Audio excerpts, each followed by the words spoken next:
बिस्मिल्लाहिर्रहमानिर्रहीम अस्सलामुअलैकुम वरहमतुल्लाहि वबरकातुहू। उम्मीद है दोस्तों आप सब खैर आफियत से होंगे। आज के अपने इस वीडियो के अंदर हम CS 504 lecture number 11 software design को जो है वो कवर करने जा रहे हैं। इससे प्रीवियस जो आपने 10 लेक्चर्स पढ़े उसमें आपने क्या सीखा? आपने ये सीखा कि आप किस तरह से किसी भी प्रोजेक्ट को क्रिएट करने से पहले किस तरह से उसकी सॉफ्टवेयर रिक्वायरमेंट गैदरिंग करते हो, मतलब उसकी रिक्वायरमेंट को इकट्ठा करते हो।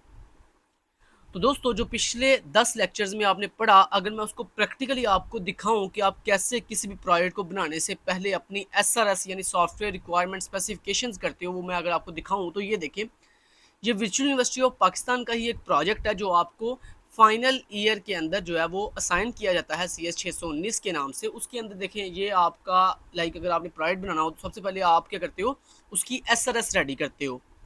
ठीक है, जैसे अभी कुछ स्टूडेंट्स ने इस दफ़ा भी CS 619 का प्रोवाइड करना है तो वो क्या करेंगे, सबसे पहले SRS बनाएंगे, मतलब सॉफ्टवेयर रिक्वायरमेंट स्पेसिफिकेशन रेडी करेंगे, जिसमें वो अपने प्रोजेक्ट की जो रिक्वायरमेंट है उनको गैदर करेंगे।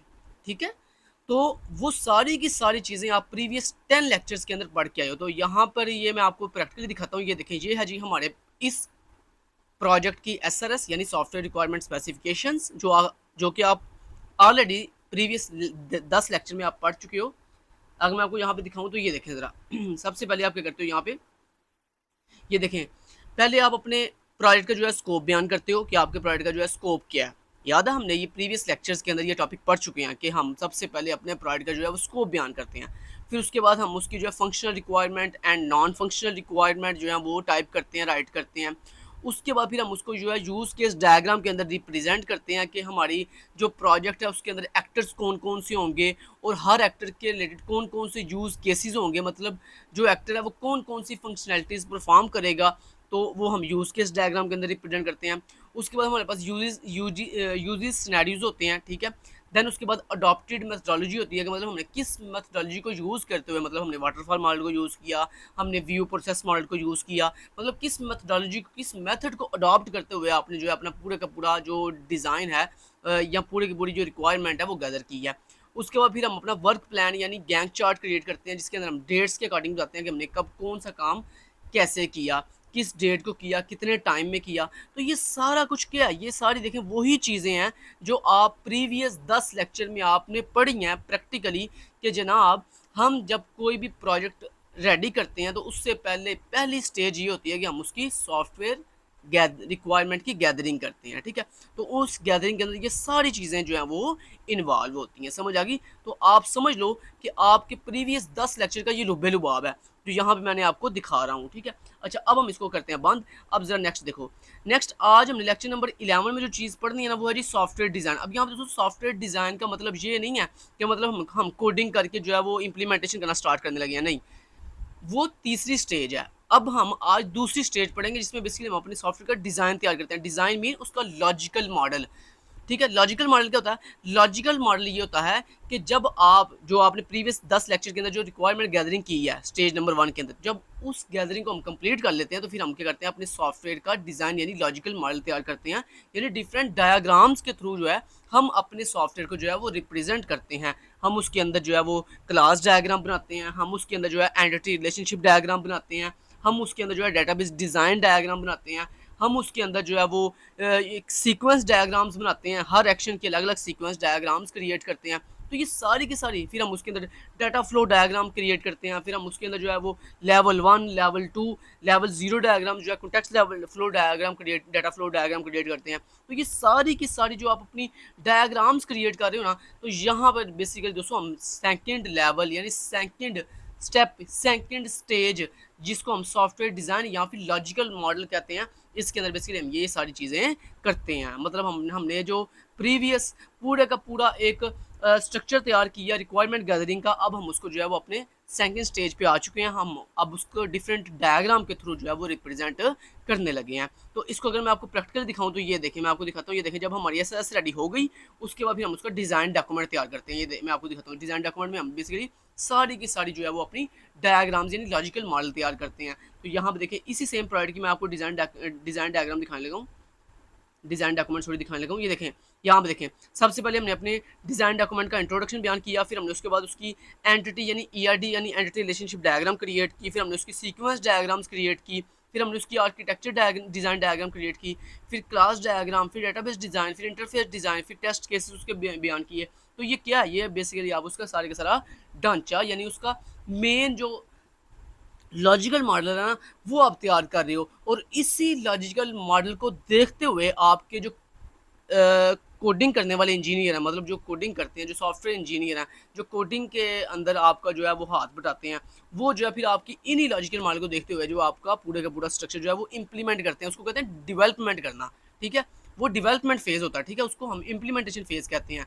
ये है जी लॉजिकल फेज, ठीक है, जिसमें हम लॉजिकली डायग्राम्स के थ्रू अपनी चीज़ों को जो है वो रिप्रेजेंट करते हैं। तो यहाँ पे देखिए, मैं आपको अगर दिखाऊं तो ये देखें, इंट्रोडक्शन के बाद ये देखें हमने अपने पूरे के पूरे जो प्रोजेक्ट था उसकी देखिए हमने पूरी की पूरी क्या बनाई है, ईआरडी यानी एंटिटी रिलेशनशिप डायग्राम के थ्रू बयान किया कि हमारे बेसिकली यहाँ पे कौन कौन सी एंटिटीज होंगी, उनके कौन कौन से एट्रीब्यूट्स होंगे, उसमें प्राइमरी की कहाँ पे लगी होगी, फॉरेन की कहाँ पे लगी होगी, उनके दरमियान रिलेशनशिप कौन से होंगे, और उसके बाद कार्डिनलिटी कैसे की होगी, ठीक है, मोडालिटी कैसे की होगी, वो सारी की सारी चीज़ें देखिए हमने ईआरडी के अंदर बयान की हैं। फिर देन जब ईआरडी बन जाती है, फिर उसके बाद देखिए हमने सीक्वेंस डायग्राम्स के साथ अपने हर एक्शन को जो है वो रिप्रेजेंट किया कि मतलब कहाँ से रिक्वेस्ट जाएगी, फिर रिस्पॉन्स कौन सा आएगा, फिर कंडीशन कैसे चेक होगी। तो ये सारी की सारी चीज़ें देखिए हमने अपनी सारी सारी जो है वो यहाँ पे बयान कर रहे हैं। तो मतलब आपको ये सारा प्रैक्टिकल दिखाने का दोस्तों मकसद सिर्फ इतना है कि आपने आज के लेक्चर नंबर 11 के अंदर जो चीज़ सीखनी है ना, वो यही है बेसिकली कि आप लॉजिकल मॉडल जो है वो किस तरह से जो है वो तैयार करते हैं। देखो हर एक्शन के लिए हम देखो अलग से सीक्वेंस डायग्राम जो है देखो क्रिएट कर रहे हैं। फिर उसके बाद हमारे पास ये आर्किटेक्चर डिज़ाइन डायग्राम होती है, जिसमें हम ये बेसिकली मेन लेयर्स बताते हैं कि हमारा डाटा जब सेंड होगा, ठीक है, तो वो यूज़र किसको सेंड करेगा, किस लेयर को, फिर आगे वो लेयर आगे किसको सेंड करेगी, तो फिर डेटाबेस में कैसे स्टोर होगा। तो ये बेसिकली लेयर्स के बारे में हम यहाँ पे बताते हैं। उसके बाद देखिए फिर हमने क्लास डायग्राम जो है क्रिएट की, ठीक है। तो ये सारा कुछ किया, ये आपका लॉजिकल मॉडल जो है वो बन रहा है पूरे का पूरा, ठीक है। समझ बात को। तो आज लेक्चर नंबर 11 के अंदर बेसिकली आपने यही चीज़ जो है वो सीख रहे हो। अच्छा जी, अब इसको अगर सबसे पहले मैं अगर छोटी सी एग्जांपल से आपको बयान करूँ तो दोस्तों ये सेम लाइक वैसे ही है कि देखो सबसे पहले आपने एक घर तैयार करना है। अब जरा गौर से एग्जांपल को समझिएगा, क्योंकि लेक्चर नंबर 11 सिर्फ इसमें थ्योरी है और थ्योरी की समझ आपको इंशाल्लाह आ गई है, आधी से ज़्यादा आपको आ गई है कि इस लेक्चर में आपने बेसिकली पढ़ना क्या है, कि आपने डायग्राम लॉजिकल मॉडल कैसे जो है वो तैयार करते हो, ठीक है। बेसिकली इसी लेक्चर में आपने यही चीज़ पढ़नी है। तो ज़्यादा टाइम मैं इसलिए लगा रहा हूँ स्टार्टिंग के ऊपर, इंट्रो के ऊपर, क्योंकि मैं आगे चल के बस मेन मेन पॉइंट आपको बताने हैं, बाकी आपको सारी समझ इंशाल्लाह आ चुकी है।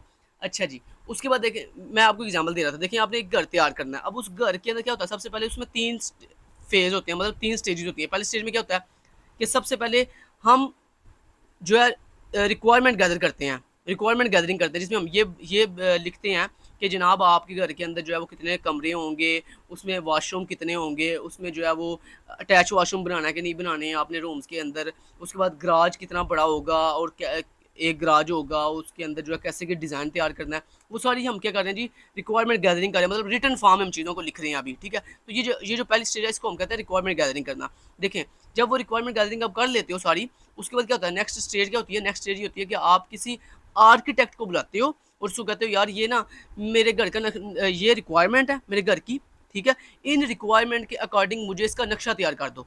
तो वो क्या करता है, वो बेसिकली जो आर्किटेक्ट है वो आपकी उन रिक्वायरमेंट्स को देखते हुए तमाम के तमाम नक्शे के रूल्स और रेगुलेशंस को इम्प्लीमेंट करते हुए आपको नक्शा तैयार करके देता है, ठीक है, समझ लो बात को। तो वो जो बेसिकली उसने सेकंड स्टेज के ऊपर आर्किटेक्ट ने आपके घर का जो पूरा डिज़ाइन तैयार किया ना पेपर के ऊपर, वो जो उसने पूरी डायग्राम स्केच तैयार किया है, जो उसने नक्शा तैयार किया है दोस्तों, वो होता है हमारे पास क्या भला, लॉजिकल मॉडल। जैसे हमने यहाँ पे भी देख रहे हैं अभी अभी कि हमने जब वो पिछले 10 लेक्चर्स के अंदर हमने रिक्वायरमेंट गैदरिंग कर ली, उसके बाद अब हम क्या कर रहे हैं उसकी अपनी जो लॉजिकल मॉडल है उसको डिफरेंट डायग्राम्स के थ्रू जो है वो रिप्रेजेंट कर रहे हैं कि हमारे प्रोजेक्ट के अंदर जो है किस किस तरह से चीज़ें कैसे कैसे जो है वो वर्क करेंगी।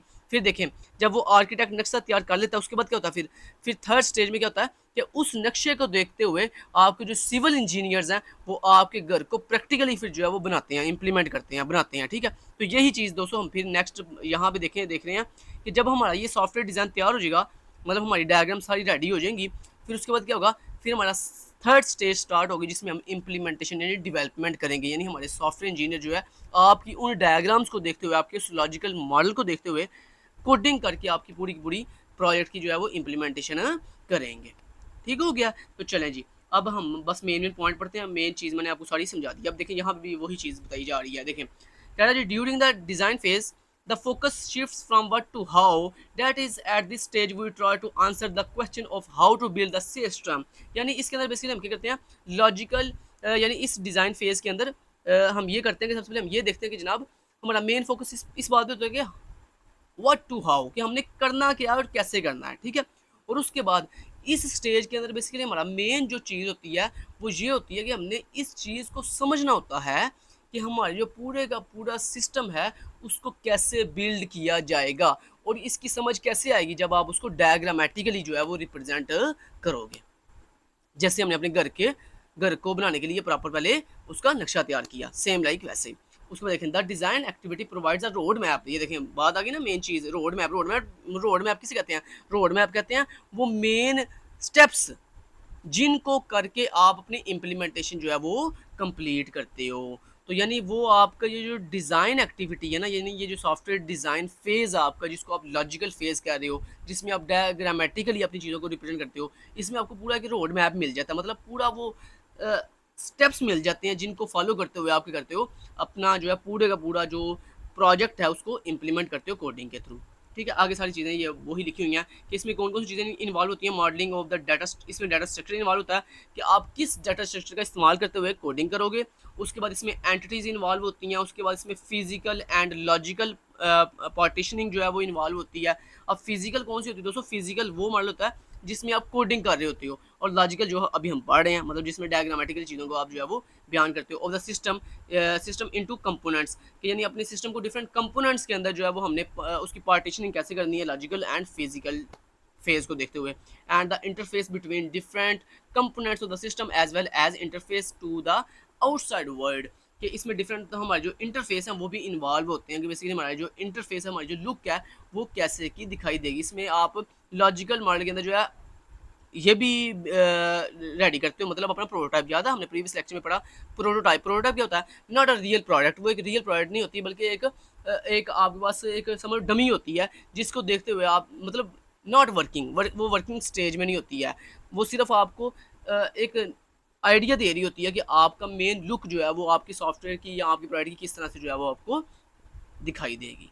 समझ आ रही है बात की। तो यही आपका जो है दोस्तों लॉजिकल मॉडल के अंदर हम डायग्रामेटिकली चीज़ों को जो है रिप्रेजेंट करते हैं। उसके बाद देखिए नेक्स्ट वही चीज़ सिखाई जा रही है हमें कि जब आप लॉजिकल मॉडल तैयार करते हो मतलब डायग्रामेटिकली चीज़ों को रिप्रेजेंट करते हो, तो कहता है managing complexity of the software system, कि आप फिर अपने जो बड़े बड़े सॉफ्टवेयर सिस्टम्स हैं उनकी कम्प्लेक्सिटी को कैसे मैनेज करते हो। ठीक है, डायग्रामेटिकली जब आप उसको रिप्रेजेंट करते हो तो डायग्राम के अंदर कैसे उसको मैनेज करते हो। तो उसका बड़ा आसान उसने एक बात बताई है, कहता देखो जब आपके पास कोई बहुत मुश्किल चीज़ होती है तो आप क्या करते हो, आप उस चीज़ को छोटे छोटे हिस्सों में डिवाइड कर लेते हो। तो फिर जब उस बड़ी चीज़ को आप छोटे छोटे हिस्सों में डिवाइड कर लेते हो ना, तो फिर आप वन बाय वन हर हिस्से को जब सॉल्व करते हो ना तो वो आपके लिए बहुत ही ईजी हो जाता है। ठीक है, समझ बात को। जैसे रियल एग्जाम्पल अगर मैं आपको दूँ तो देखिए आपके घर में अगर बहुत बड़ी कोई प्रॉब्लम हो, मतलब एक बहुत बड़ा इशू क्रिएट हो गया, अब मुझे ये बताएं क्या आप एक ही दफ़ा उस इशू को सॉल्व कर देते हो? नहीं, आप क्या करते हो, आप बड़े तसल्ला से पहले कहते हो भाई मुझे ये बताओ कि आपका मेन पॉइंट क्या है भाई। तो यानी आप उसके वो उस मेन इशू के मेन पॉइंट को पहले फाइंड करते हो।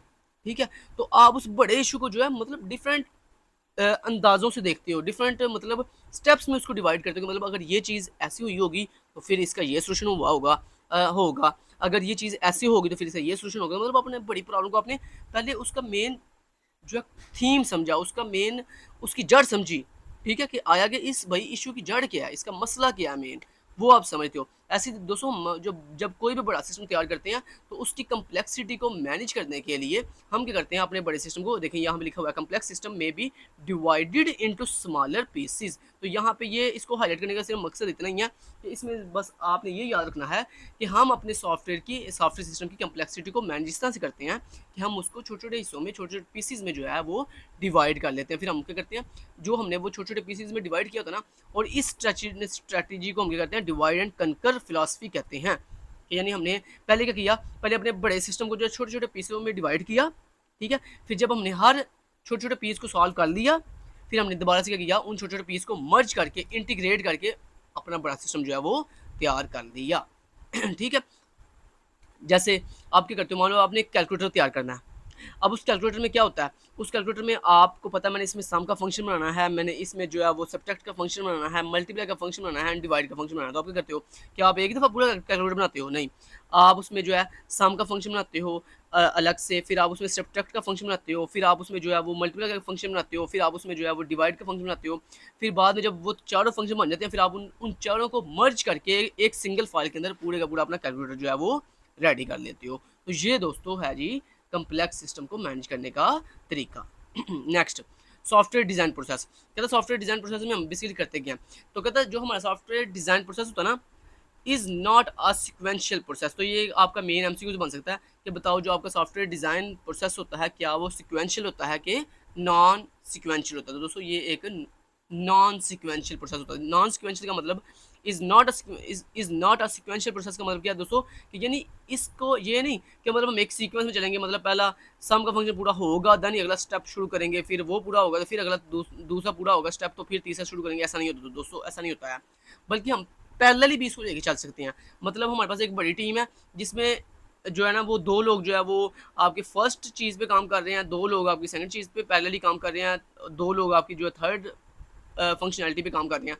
तो मतलब इसमें ये नहीं कि मतलब आप एक सीक्वेंस ही काम करते हो, नहीं, आप पैरेलली जो है अपने वो जो छोटे-छोटे आपने वो जो आपने बड़ी कम्प्लेक्स प्रॉब्लम को छोटे-छोटे हिस्सों में डिवाइड जो किया आपने, तो उन छोटे-छोटे हिस्सों को आप ये नहीं कि मतलब आपने पहला हिस्सा छोटा डिवाइड कंप्लीट करोगे, फिर दूसरे पे जाओगे, फिर तीसरे पे जाओगे, नहीं। बल्कि आप पैरेलली जो है उन तमाम छोटे-छोटे हिस्सों को जो है वो एक साथ भी लेके जो है वो चल सकते हो। तो इसलिए जब हम अपने किसी भी प्रोजेक्ट को, किसी भी प्रॉब्लम को एक साथ पैरेलली लेके चलते हैं, तो इसको हम कहते हैं is not a sequential process, कि ये एक सिक्वेंशियल प्रोसेस नहीं है। क्योंकि सिक्वेंशियल प्रोसेस जैसे मैंने आपको बताया वो होता है जिसमें हम अपनी तमाम की तमाम चीज़ों को जो है वो एक सीक्वेंस से लेके चलते हैं। मतलब पहली चीज़ पूरी होगी देन दूसरी पे जाएंगे, दूसरी चीज़ पूरी होगी देन तीसरी पे जाएंगे। ठीक है जी। अच्छा जी, उसके बाद दोस्तों यहाँ पे ये बताया जा रहा है design of a software system evolves through a number of iterations, यानी इसको डिफरेंट आइट्रेशन के अंदर जो है कंप्लीट किया जाता है। आइट्रेशन किसे कहते हैं? आइट्रेशन दोस्तों ये होती है कि किसी भी एक टास्क को जब आप कंप्लीट कर लेते हो तो हम कहते हैं हम एक आइट्रेशन कंप्लीट कर दिया। तो मतलब अपने प्रोजेक्ट को डिफरेंट टास्क के अंदर कंप्लीट करना आइट्रेशंस कहलाता है। ठीक है, तो यहाँ पे यही चीज़ वो बता रहे हैं कि हम अपने इसको डिफरेंट आइट्रेशंस के अंदर, डिफरेंट टास्क के अंदर जो है वो कंप्लीट करते हैं।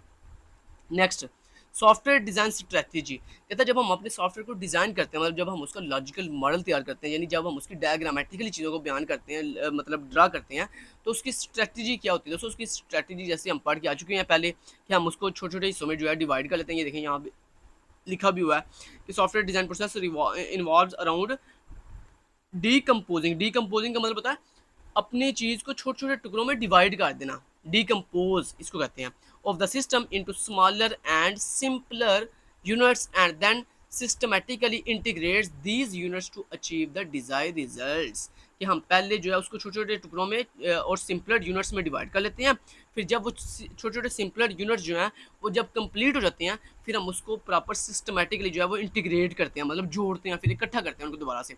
जब हम उनको आपस में इकट्ठा करके दोबारा जोड़ते हैं तो हमारे पास पूरा एक होल जो सिस्टम है, पूरा जो एक होल डिज़ायर रिजल्ट है वो क्या हो जाता है, अचीव हो जाता है, वो बन जाता है।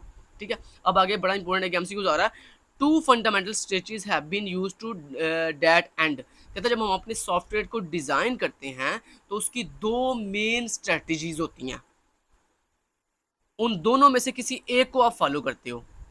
ठीक है, तो वो दो स्ट्रेटजी कौन कौन सी हैं? पहली है फंक्शनल और स्ट्रक्चर डिज़ाइन और दूसरा है ऑब्जेक्ट ओरिएंटेड डिज़ाइन। तो ये दो स्ट्रेटजी हैं, पहला फंक्शनल डिज़ाइन और दूसरा ऑब्जेक्ट ओरिएंटेड डिज़ाइन। तो ये इन दोनों के आपने नाम याद रखने हैं कि सॉफ्टवेयर डिज़ाइन को डेवलप करते हुए, लॉजिकल मॉडल को डेवलप करते हुए हम जो है जो स्ट्रेटजी अपनाते हैं उनमें दो स्ट्रेटजीज होती हैं, एक को हम फंक्शनल और स्ट्रक्चर डिज़ाइन कहते हैं और दूसरी को हम ऑब्जेक्ट ओरिएंटेड डिज़ाइन कहते हैं। अब इन दोनों में क्या डिफरेंस है वो बता देता हूँ। देखें जो आपकी फर्स्ट, लेकिन एक बात और याद रखिएगा, दोनों में से किसी एक को आप फॉलो करते हो, ये नहीं कि दोनों को इकट्ठे फॉलो कर लिया, नहीं, दोनों में से किसी एक को आपने फॉलो करके जो है अपना सॉफ्टवेयर डिज़ाइन जो है वो रेडी करना होता है। अब देखिए जो फर्स्ट स्ट्रैटेजी है ना जिसको हम फंक्शनल और स्ट्रक्चर डिज़ाइन कहते हैं, इसमें दोस्तों हम क्या करते हैं कि हम अपने तमाम के तमाम टास्क को डिफरेंट फंक्शंस के साथ कंप्लीट करते हैं। जैसे देखो आपने कैलकुलेटर बनाना था, तो उसमें डिफरेंट डिफरेंट टास्क थे, सम का, सब्ट्रैक्ट का, मल्टीप्लाई का और डिवाइड का। तो आपने क्या किया, आपने सम के लिए, सम करने के लिए एक फंक्शन क्रिएट किया सम का, आपने सब्ट्रैक्ट करने के लिए एक फंक्शन क्रिएट किया सब्ट्रैक्ट का, आपने मल्टीप्लाई करने के लिए एक फंक्शन क्रिएट किया मल का, आपने डिवाइड करने के लिए एक फंक्शन क्रिएट किया डिव का। तो मतलब ऐसे आपने डिफरेंट जो है डिफरेंट टास्क के लिए डिफरेंट जो है फंक्शंस बना लिए हैं। और ये बात यार की गई, ये तमाम के तमाम फंक्शन जो हैं अपने एक मेन फंक्शन को फॉलो कर रहे होते हैं, मतलब उसके इर्द गिर्द होते हैं, घूम रहे होते हैं, और उसको हम कहते हैं मेन फंक्शन। यहाँ पे जैसे आपको मैंने एग्जांपल दूँ तो आपको याद होगा, आपने सी प्लस प्लस या सी लैंग्वेज के अंदर जब प्रोग्रामिंग करते हो, याद है ना आपको, कि उसमें एक मेन फंक्शन होता है। उसमें क्या होता है, एक आपका मेन के नाम से एक फंक्शन होता है। उस मेन फंक्शन के अंदर आप बाकी तमाम अपने जितने भी यूजर डिफाइंड फंक्शन होते हैं उनको कॉल करते हो, उनको बुलाते हो, ठीक है। तो यानी कहने का मतलब ये है कि जब आप अपने पूरे के पूरे सिस्टम को डिफरेंट फंक्शंस के साथ रिप्रेजेंट करते हो और फिर देन उन फंक्शंस को जो है मेन फंक्शन के साथ अटैच कर देते हो, तो इसको हम कहते हैं functional or structure design strategy. अब दूसरी जो स्ट्रेटेजी है उसमें हम क्या करते हैं, वो उसका नाम है ऑब्जेक्ट ओरिएंटेड डिज़ाइन। अब दोस्तों जैसे कि नाम जाहिर हो रहा है, ऑब्जेक्ट ओरिएंटेड डिज़ाइन मतलब अपने इसके अंदर हम अपने हर टास्क करने के लिए फंक्शंस का इस्तेमाल नहीं करते, बल्कि इसके अंदर हम जो है क्लासेस का इस्तेमाल करते हैं, ऑब्जेक्ट्स का इस्तेमाल करते हैं। मतलब लाइक अपने पहले टास्क के लिए हमने एक ऑब्जेक्ट बनाया लाइक जैसे एस के नाम से, ठीक है। दूसरे टास्क करने के लिए हमने ऑब्जेक्ट बनाया बी के नाम से। तीसरे ऑब्जेक्ट को टास्क को परफॉर्म करने के लिए हमने ऑब्जेक्ट बनाया डी के नाम से। तो मतलब हमने यहाँ पे क्या कर रहे हैं कि हम अपने हर टास्क को परफॉर्म करने के लिए डिफरेंट ऑब्जेक्ट्स की जो है वो हेल्प ले रहे हैं। और ऑब्जेक्ट्स जो है वो हम क्या करते हैं, वो हम मोस्टली क्लासेस के साथ यूज़ करते हैं मोस्टली। मतलब वैसे और भी जगहों पे हम ऑब्जेक्ट्स का इस्तेमाल करते हैं, जैसे सी प्लस लैंग्वेज के अंदर हम स्ट्रक्चर का ऑब्जेक्ट भी बनाते हैं। तो लेकिन हम यहाँ पे मोस्टली जो अब ऑब्जेक्ट की बात करते हैं तो फिर हम जो है उसको क्लासेस के साथ जो है वो यूज़ करते हैं। तो मतलब हमने हर टास्क के लिए अलग से जो है वो क्लास बना ली है, और उसको फिर आपस में इंटीग्रेट कैसे करते हैं कि डिफरेंट क्लासेस के ऑब्जेक्ट्स एक दूसरे को जो है वो कॉल करते हैं, एक दूसरे को क्या करते हैं कॉल, मतलब एक क्लास का ऑब्जेक्ट दूसरे क्लास के ऑब्जेक्ट को जो है वो उसकी डिफरेंट तरह की फंक्शनैलिटीज़ को एक्सेस करने के लिए उसके ऑब्जेक्ट को जो है वो एक्सेस करता है, उसको कॉल करता है, ठीक है। तो इस तरह से जो है ऑब्जेक्ट ओरिएंटेड वर्क करता है। तो ये देखने नीचे लिखा भी हुआ है, the object oriented design takes a different approaches. In this case, the system is decomposed into a set of objects। जैसे मैंने आपको बताया अभी भी कि हम अपने डिफरेंट टास्क को परफॉर्म करने के लिए डिफरेंट तरह के सेट ऑफ ऑब्जेक्ट्स बना लेते हैं, और हर टास्क के लिए एक डिफरेंट ऑब्जेक्ट होता है। जैसे यहाँ पे हर टास्क के लिए एक डिफरेंट फंक्शन था, ऐसे ही हर यहाँ पे टास्क के लिए एक डिफरेंट ऑब्जेक्ट होगा।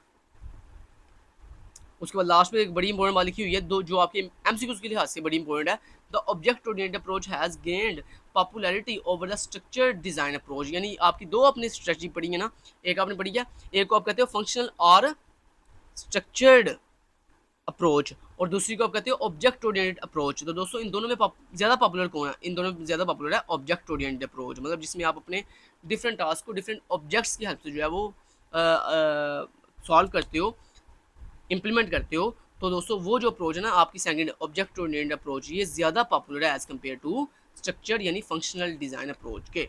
समझ आ गई बात की? अच्छा ये बड़ी इंपॉर्टेंट बात लिखी हुई है, तो इसको आपने अच्छे से कर लेना है एमसीक्यूज के हवाले से।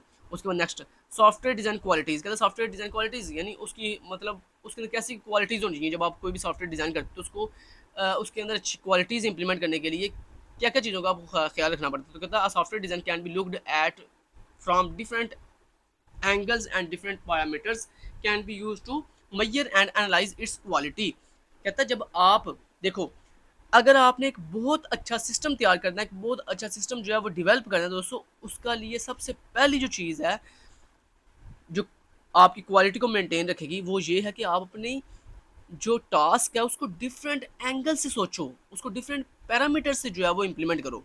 जैसे फॉर एग्जांपल देखो, जो माइक्रोसॉफ्ट कंपनी है उसने जब MS वर्ड तैयार किया, तो क्या उन्होंने सिर्फ MS वर्ड को जो है तैयार करते हुए सिर्फ अमेरिकन पब्लिक को माइंड में रख के तैयार किया? नहीं, उन्होंने कहा भाई हमारा MS वर्ड जो है वो अमेरिकन ने भी यूज़ करना है, तो इसमें इंग्लिश का फीचर भी होना चाहिए।